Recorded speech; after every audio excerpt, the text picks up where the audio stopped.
selesai disiksa dipercepat, itu adalah durhaka. Akibatnya banyak nih, diberi balasan setimpal. Dulu anak ini mempermalukan orang tuanya, saat di dunia pun Allah permalukan di depan masyarakat. Sebagaimana dia mempermalukan orang tuanya. Dulu anak ini kemudian menceburkan orang tuanya di kolam lumpur, kemudian dibalas. Tidak harus orang tua yang membalas, warga yang membalas. Berarti Allah menyediakan balasan setimpal. Susah mendapatkan kematian yang husnul khatimah. Ini nanti ada kisah dari Alqamah, ya, sulit mendapatkan husnul khatimah. Itu karena dia masih durhaka pada orang tuanya.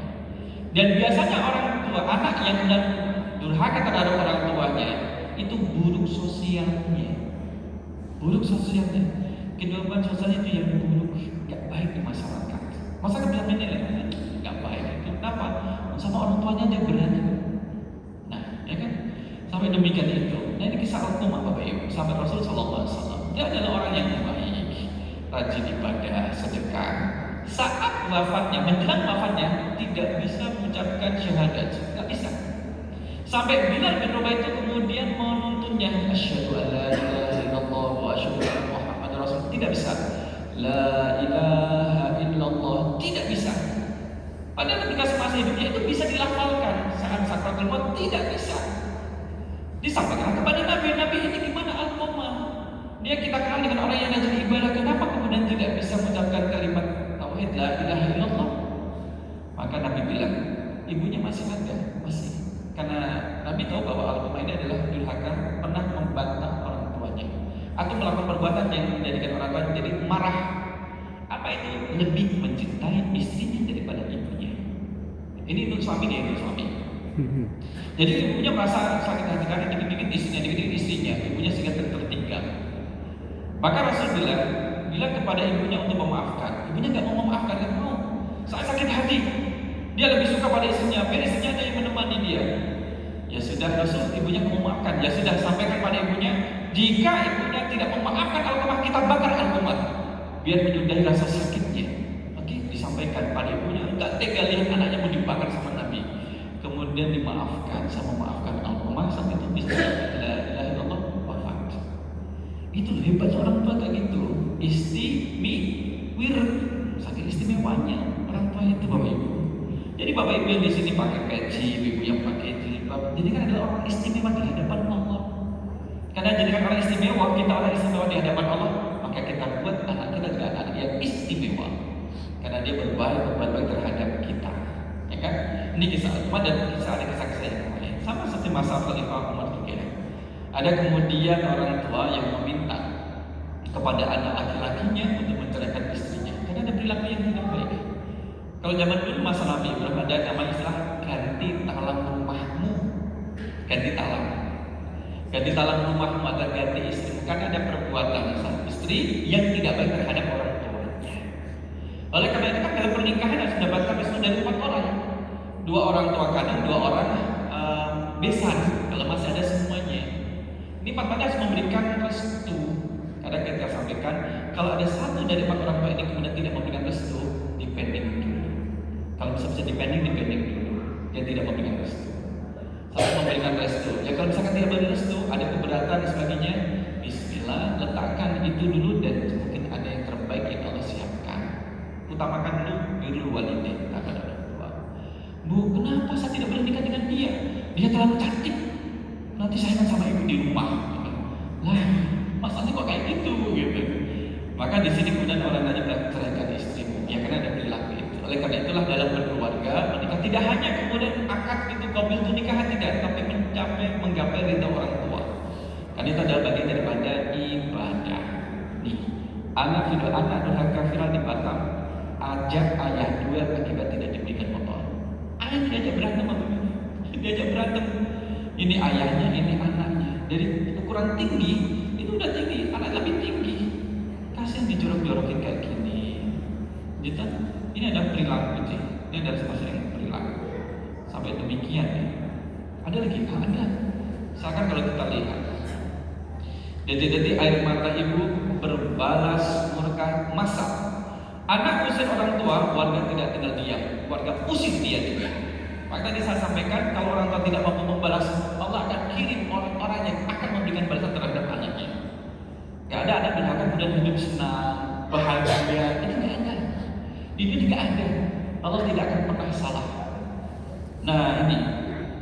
Kemudian tambah lagi juga, misalkan Polres Bekasi ini 1 bulan yang lalu, sekarang sudah 2 bulan ini. Polres Bekasi tangkap anak durhaka yang aniaya ibunya. Ibunya dianiaya, Pak. Ibunya sampai dianiaya, tangkap, iya. Oleh karena itu, anak di Probolinggo usir ibunya sendiri, ogah urus meski sudah tua dan sakit. Udah malu. Nah kalau kita sekarang ini adik-adik, saya malu, ayah jangan jemput saya gitu. Saya malu kalau dijemput ayah. Kenapa? Ayah hitam. Anak kecil sudah berani mengangkat demikian hal seperti kasih loh, jangan dibiarkan. Iya, ayah hitam. Kenapa kamu malu? Ayah teman-teman saya pada putih. Ayah saya sendiri yang hitam. Saya malu. Mendingan nggak usah dijemput. Nah, itu harus diajarkan tata krama terhadap anak tersebut. Maka pesannya adalah kita harus selalu ingat bahwa berbakti kepada orang tua adalah ibadah yang paling utama setelah sholat pada waktunya. Ya, jadilah segala sebab yang dapat memicu durhaka dan sadarilah bahwa akibat yang sangat fatal di dunia maupun di akhirat bagi orang yang durhaka. Nah ini menjadi penting. Oleh karena itu, kalau kita lihat bagi anak, maka tidak lupa terus mendoakan orang tua. Sekalipun doa kita belum tentu sebanyak dan sebagus kualitas doa orang tua terhadap diri kita. Oleh karena itulah anak yang baik, orang tua yang baik akan menjaga nikmat. Orang tua punya anak yang baik itu adalah nikmat. Anak memiliki orang tua yang baik adalah nikmat. Jagalah nikmat itu dengan sholat. Nikmat itu seperti air yang mengalir. Sholat adalah wadah yang akan menampungnya agar tidak hilang begitu saja. Jadi tidak cukup dibangga-banggakan. Anak saya, nggak bisa. Nih, kebahagiaan anak punya orang tua. Kita, Bapak Ibu, Mas Mbak yang masih punya orang tua, doanya mustajab. Nah, dan orang tua selalu memberi dan tak harap kembali, dan dia menjadi pintu surga. Nah, luar biasa, kan? Ini menjadi luar biasa. Gitu. Maka kalau kita lihat pada surah Al-Kautsar, dengan baca surah Al-Kautsar kita baca ini. Ayo, ini. A'udzubillahi minasyaitonir rajim. Inna a'tainaka al-kautsar. Sesungguhnya kami telah memberi Nabi Muhammad nikmat yang banyak. Nikmat yang banyak. Maka kalau misalkan orang tua dibuat nangis, buat dia tertawa. Ya, apabila dikasih nikmat Allah orang tua ternyata malah dapat menangis. Fasholli li rabbika wanhar. Laksanakanlah salat karena Tuhanmu dan berkorbanlah. Jaga dengan salat tadi. Nikmat kita jaga dengan salat. Maka kalau menjaga salat adalah pahala juga mengalir pada orang tua. Kenapa? Kita bisa takbir, bisa membaca Al-Fatihah, itu juga tidak terlepas dari orang tua. Ada bisa orang tua, sehingga orang tua tetap mendapatkan pahala dan ibadah yang kita lakukan. Dan juga kalau tidak salat, banyak kemudahan yang Allah berikan kepada kita yang melaksanakan salat. Dan sebelum akhir yang marahumullah, maka insya Allah anak yang kemudian kita didik dan dia sendiri masih menjaga salatnya, insya Allah bisa menjaga birrul walidainnya terhadap orang tuanya. Anak kalau masih bisa sholat, itu terhadap orang tua masih baik. Kalau ada anak kemudian mohon maaf tidak baik perilakunya, coba lihat sholatnya, dicek saja sholatnya.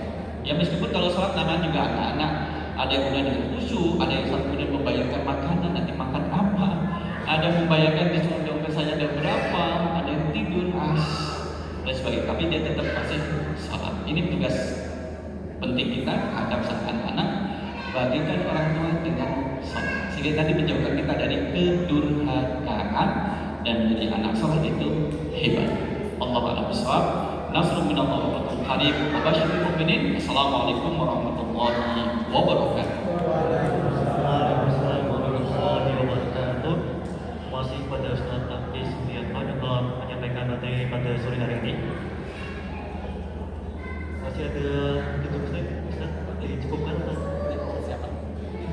Baik, karena waktu sebentar lagi menjelang ke sholat maghrib, mari kita akhiri kajian pada sore hari ini dengan mengucapkan hamdalah. Alhamdulillahirabbil alamin.